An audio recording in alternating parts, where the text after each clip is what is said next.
main thing I wanted to talk with you about, man, was the guy Christopher Dorner.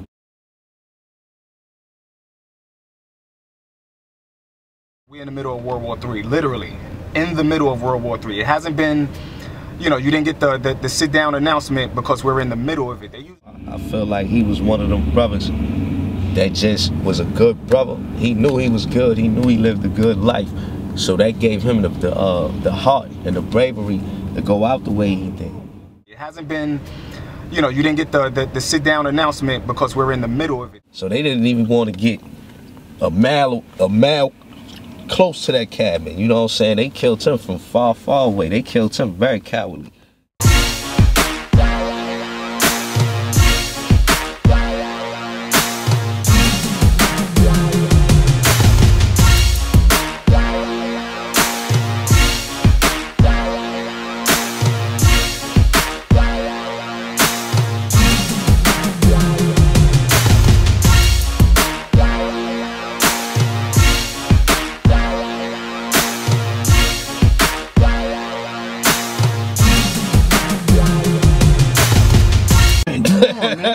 Yo, what's going on with you, my brother? How you doing, right. Perry? I'm good. Damn, you out early in the morning, man. Early in the morning, man. See, this is how we do it, family out there. We get you this information early in the morning. So what's on your heart and mind, man? What you would like to discuss, man, and bring to the family out there? The main thing I wanted to talk with you about, man, was the guy Christopher Dorner. Oh, man, you know go in on that. I just, you know, I feel like he was one of them brothers that just was a good brother. He knew he was good. He knew he lived a good life. So that gave him the heart and the bravery to go out the way he did. You know what I'm saying? If he was a nigga that took a bribe or was corrupted in any way, he wouldn't have really had the heart to go out like that. And that's why I stress to my people that they wake up and realize that they Israelites and get morally right with that law of the Most High, man, so you can have that same spirit. Because the only way you're going to have a spirit like that, brother, is if you righteous, man. You know what I'm saying? So you got to know in your heart that I live a good life, man. Like, I really, you know, I don't deserve this shit, like, for real. So do we really know that that was him that they caught, that they burned in the hut? Did they bring back the DNA evidence and all that? We don't know for sure, but they saying it was him. You know what I'm saying? But I wasn't surprised that if they did get him, it don't really surprise me. You know what I'm saying? Because they did it in the cowardly way. They just seen the area that he was in and firebombed them from like 4 or 5 miles away. Wow. They didn't want to get nowhere near that brother because he could kill you from a mile away. Remember, he sent a coin to the news about this big, about the size of a 50-cent piece, and it had 3 bullet holes in it. So in order for you to put 3 bullet holes in a 50-cent piece, you got to be super accurate, man. Hell yeah. So they didn't even want to get a mile close to that cabin. You know what I'm saying? They killed him from far, far away. They killed him very cowardly. You know what I'm saying? They couldn't deal with that brother. They had him outnumbered by like 400 to 1, and they still couldn't go in there and get him with the guns, nothing like that. You know what I'm saying? They firebombed him from far away, man. And the illest thing about this, he had 2 hostages. He had 2 white So they all hostages. died? Nah, he let them go. But they ain't gonna talk about that on the news, you know? He let the hostages go. The hostages gave an interview. My man was telling me that they gave an interview and they was like, nah, he was very cool with us. He just said, listen, I just want to clear my name. Because you got to understand his situation. This was a brother that got a job with the LAPD. He witnessed a lot of corruption. You know, they do shit out there where if they run up on a crime scene and the brother got 6 bullet holes in him and he dying, they'll let you bleed out, man, just so they can get overtime. So this is the type of shit this man was witnessing, B, and he just wasn't with it. You know, the brother said in his 11-page manifesto how, you know, he would witness a white cop and a Hispanic cop, and the Hispanic cop would downgrade his own people just to get in good with the white cop. You see what I'm saying? So that type of shit to a real righteous man, that's gonna burn him up inside, man. He ain't gonna be able to deal with that, you know. And he spoke out. He stood up like a man, which is something that no cop ever did. You know, this man told on the cop that when he witnessed the cop beating on a handicapped person, he went and made a report on that. And what they did was they all got behind that cop and started writing false statements about Christopher Dorner, saying how he was crazy and all this. you know, and eventually got the cop that he accused of the brutality acquitted, you know, got him off the hook, and then flipped it on him like, man, we gonna fire you for making false accusations against another cop after they all lied on him and destroyed his name. Now you talking about a brother that had a job that paid about $60,000, $80,000 a year. Now that your name and your reputation is messed up, where you gonna get another job like that at? Right. You know, the only way he was gonna get a job after that was a $20,000 job a year, maybe doing security or something. You know, that's maybe, because they said that the man was crazy, so that he probably can't even carry guns no more legally behind that shit. You know, so what was he supposed to do? You know, they did in this new economy that we living in. When you take a man's livelihood, you might as well take his life. You know, this ain't like how we back in the 80s and shit, in the early 90s, where you could get another job. This economy ain't like that. You know, if I lose my skill, like I'm a meat cutter, if I lose my skill today, I'm not gonna be making the kind of money I'm making now. You know what I'm saying? I'm gonna have to settle for less. Or I'm gonna have to just get out here and try to hustle, you know, which is cool too, you know. Right, but you don't want to go that route. You want to? No, I'm going that. I'm trying to go that route now. You know, I've been looking into that too as well. People will have to understand that we're in the middle of World War III, literally in the middle of World War III. It hasn't been, you know, you didn't get the sit down announcement because we're in the middle of it. They usually announce things like that at the end so they could look like they was in and out. You know, so what's happening now for black people in particular, last year there was a they burnt the man. I mean, they called a black man a zombie and shot him a bunch of times. All right, they shot this man a bunch of times. All right, now his name is Rudy Eugene. All right, now the information on here was just explaining or defending him and defending his family, to let people understand that, yo, just the image of him alone can get somebody else killed, because it creates anxiety and things like that. Now, with the drone situation, knowing that they could hit you from miles away, all right, because it's remote controlled, it's unmanned, so it changes the dynamic of the battlefield. All right, this is really important because they don't want to be boots on the ground anymore, because they know they can't beat you hand to hand. All right, they done tried it on so many different levels against so many different people.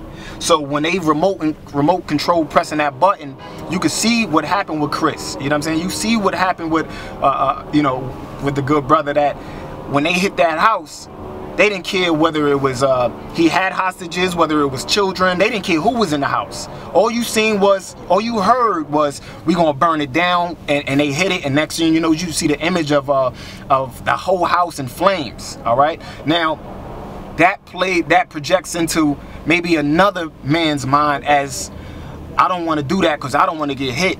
You know, so that's fear. That fear gets pumped into society again, and they capitalize on that. All right. Now the thing about the best thing about that whole situation to keep in mind, so you don't carry that fear into the rest of the year, is the fact that Chris wrote a manifesto saying, I know they're gonna kill me. All right, I'm not afraid to die. All right, that is what you got to keep with you. Like, it's gonna be over anyway. So what I'm gonna do is, I'm gonna just prove my point, because I know they're gonna come for me, and I'm not going to jail because they killed Larry Davis. Right. All right, that's Larry Davis, and that Turner times 10. All right, that's a one-man riot what he did. You understand? So them killing him, he knew, because he knows how they talk. When they called him a nigga in the car, and he told a white dude to stop, when he told his fellow officer to stop, and he didn't, and he choked him out. Like, yo, I'm serious. Don't. Who that? That's what Chris did to that's what he was explaining. Oh. He said he was as a child, you know, you go through your issues as a child, you know, he was called the nigga and so forth and so on. Now as an officer, he kept in mind from his youth that he never wanted to be disrespected by anybody else. All right, now he's a cop, he's big, he done went to the military. Now he feel he could protect himself better than he did when he was a child. So now here he is, and he hears some, you know, the racist, prejudice conversations of these officers. Now when he hear that, and he's like, yo, listen, you don't even know what that word is, and I don't feel comfortable with it coming from you. And when he told him to stop, and the officer told him, I say nigga anytime I want, and especially to you. So after the second, third time he said that, he just jumped on him. So now here you go, you know, here you go, time plays out where here he is defending a civilian. He's defending a civilian against corruption, against the corruption, and they go hard on him and call him a liar, and the civilian and the young man and his father's like, yo, listen, they kicked me in the chest, and Chris is correct. But the LAPD called him a liar, and they even, you know, they played a lot of games. So that's really what fueled his anger. Like, yo, it's really, because he was on the other side. He was like, get guns off the street, and like he was really on his G.I. Joe. You know what I'm saying? And what happened was he got in the game. You know what I'm saying? Like a lot of people tell you, they say the motto in the military is usually adapt and overcome. All right. Now that motto is important because he's seen that he couldn't overcome. All right. So he said, wow, these guys really won't change. So you know what I got to do? I got to sacrifice myself by sacrificing them. So you got to take that on the chin sometime. Not all of us is going to make it to the other side, and the ones who do, yo, listen, you know, you got to know that sometimes it's by any means necessary. You got to do what you got to do. Sometimes it's by words, sometimes it's physical, sometimes it's spiritual. But you got to choose your battle and choose it wisely. Don't get scared. Don't think fear is a bad thing. Embrace the fear and use that to empower yourself and because it's just fire. So use that fire to forge forward. You know what I'm saying? So, you know, metal is shaped in fire. So know that when you hear the Chris and you hear the Wayne, you just know, you know what? I could not buy Lil Wayne's album or not download it. But with Christopher, you know, with them calling black men domestic terrorists, and they just and the president just gave them $633 billion to make a bunch more. Now that's to kill us, and that's to continue to bomb Africa. That's to continue to you know, perpetuate World War III. Well, ask for reparations. You know what? If I don't do it or whoever does it, start the petition on the WhiteHouse.com for reparations. They call themselves WASP, okay, White Anglo-Saxon Protestant. What that is you know, that's the definition of a Klansman, all right? That's the definition of the most offensive, white, racist, prejudiced person you can imagine. So what happens is they code word things. They change, you know, you can't run around calling yourself a WASP, even though they announced in the caucus, in the congressional caucus, that the Protestants, they're losing members. They're down, all right? So what they did was they changed their name from WASP to drone. A male WASP is called a drone, all right? So again, metaphorically, image-wise, a drone war is now them recreating something that they did from before. It's just on another level, because the Klan are those same, during the civil rights, it was the Confederates that became Klan members because they was all military trained. So now here you go, those same Klan military trained have now changed up the dynamic of how they're going to present it, because Britain and so many other European factions said, we don't want to hand to hand with none of these guys, because even if we ain't in our right state of mind, they can't touch us. So they said, we need another way. Either we gonna get you to kill yourself, or we'll find another way. Now they could be sitting eating lunch. They could be you know, sitting somewhere just random and just send a bunch of drones or send a bunch of missiles wherever you at, and that could wipe out whole neighborhoods at a time. So it's really one of those things where you can fight this fight. You have to be strategic. Am I saying to run out and just go knifing people? Nah, because you already know that don't make any sense. So you have to be strategic. That's why you have to applaud the House of Consciousness. You have to applaud any man or woman out there on the front lines fighting the PSYOPs war, because you got it. They doing it through paperwork. Because soon as you agree to that paperwork, that's when they send the drone. If you don't agree to it, then you have to know how to fight that battle. You gotta petition to these corporations and these businessmen, like, yo, listen, we don't agree to that. Not as citizens, as civilians. Citizens are slaves. You don't have rights as slaves. You have rights as civilians. So embrace all of that. And everything that you hear everybody talk about all connects. So when you hear talking about the health, that's important. When you hear, you know, talk about the politics, everything connects. Everything connects. So just be focused, because this drone war is really a bigger deal than you can imagine, and it's really unfair to the children, because guess how they funding this war? They funding this war on the back of Africa. The only way the drones fly is through the technology. Now the technology that they're using is through a mineral called coltan. The coltan, what the coltan is a rock, a mineral that's in 85% of it comes from the Congo, Uganda area. So that's why you keep hearing that game come up. All right, you keep hearing about Uganda and Congo, and we gonna get Coney, and we gonna do this, and we gonna do that, right? Now, that was their way to get you to agree to go into Uganda. So when the young woman came out and said, yo, listen, I'm Ugandan, ain't no Coney here, that made us relax a little bit. So what happened was, the president still sent 100 special forces in there, all right? Then, months later, the Ugandan children in the whole Congolese area start coming down with a new disease. The children have something what they call like a zombie thing, where they've been going over there with the vaccines, and the children, they'll be healthy one day, and then they become immobilized. So now, when I speak to my African brothers and sisters, they telling me, yeah, you know, because the vaccines, I'm like, don't take those vaccines. Don't take those vaccines. But you can't tell them nothing. They gonna look at you like, nigga, who you think you are? You know what? They actually starting to listen a little more, because the way I'm giving it to them, like for whatever reason, they hear me, because I'm showing them. So you ain't take the flu shot? You know what? That's the new punchline. You know what I'm saying? When somebody getting on your nerves, you tell them you need a flu shot. You need a vaccine, son. Like, nah, I definitely ain't take no flu shot, man. I wouldn't suggest anybody to take no flu shot or any of these things. Like, you talk to Dr. Ali, you talk to whoever you could to get yourself right, mind, body, and soul, which is, naturally.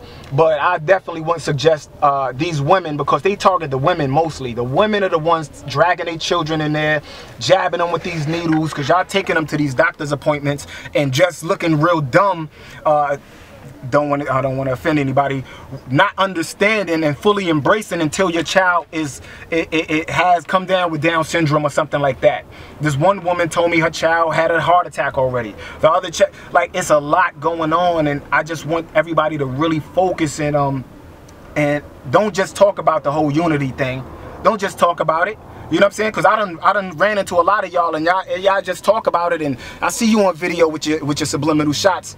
You know, but I ain't even gonna bring you up the same way you trying to do it. But just know that if we gonna come together, you gotta. If you ain't doing it this year, man, just if you ain't doing it this year, then they could turn the money off tomorrow, because the Fed contract expires this year, so they might inflict the IMF. That'll be a whole new dynamic of money that you don't have. So now you gotta know that every hustle that you have has to be almost barter-like. So we need more construction workers, we need more firemen, because if they start burning shit down, because reparations does happen, we got our firemen, we got our construction workers, we got our people that are on the ground ready to help the next man without a problem. All right, so it's really important, because this whole it's a war that's on different levels. It's like the game of chess. You know what I'm saying? It's like the game of chess. You not just trying to take a pawn. You trying to wipe him out. You trying to wipe him out. You know, and at the same time, beyond the pieces, you trying to get into the mind of the player that you playing against. All right. You know? So with that, we're gonna say peace, my brother. Salute to the family. Please support. Please support. Please support. You know, you got the PayPal account. I'll leave a couple of videos for Sinetta, man. You know, the mother of Rudy Eugene. She's seen the video. She approved of it. She said, thank you, thank you, thank you. She want me to go out there and and because there's a few more things that she want me to do out there with them, because she didn't see all the different angles. All right. So just I risk my energy, my time. I put my talent into another person. All right. Now there's some of you out there that's really talented, really smart. Do some investigating. Help somebody else. Help your own family. You know, reach out when you can. I appreciate. What is that CD about though? That DVD? This DVD right here is exposing the fact that not only was did they the state approve murder, all right, not only did they bring a whole another level of an assassination and psyops, that they used biometrics, meaning every camera that you have has something in it that that has a biometric that has something where it can track your face, it can track your license, it can track it'll keep a memory bank. So they're building these memory banks out in Nevada, these huge memory banks. So everything that we do is getting packed inside of these memory banks. Don't be afraid.